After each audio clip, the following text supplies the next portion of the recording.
आरोपींना पाठीशी घालणाऱ्या महाराष्ट्र शासनाचा, घरकुल घोटाळ्यातील आरोपींना पाठीशी घालणाऱ्या महाराष्ट्र शासनाचा, हर जोर जुल्म की टक्कर में, हर जोर जुल्म की टक्कर में भारत माता की, भारत माता की वंदे वंदे।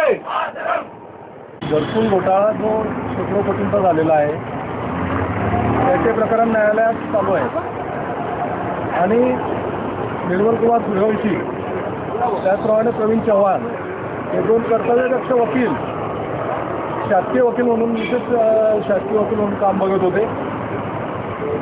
या केसमधले जे आरोपी आहेत त्यांनी प्रयत्न करून देखील 13 वेळा जाऊन त्यांनी अर्ज केले।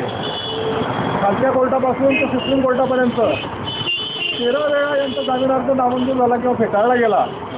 अशा परिस्थितीत या सरकारी वकिलांपुढे आपली दाळ शिजणार नाही हे लक्षात आल्याने आरोपीने मागणी केली की हे वकील नको आणि शासनाने ती मागणी मान्य केली।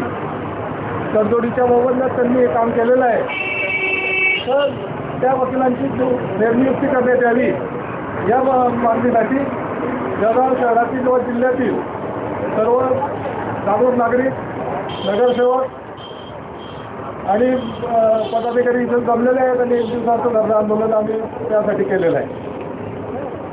शासनाने नियुक्ती मागे न घेतल्यास तुम्ही काय करणार? हे आंदोलन याच्या पुढे आणखी जोरात करण्यात येईल, वेगवेगळ्या प्रकारे आंदोलन करण्यात येईल।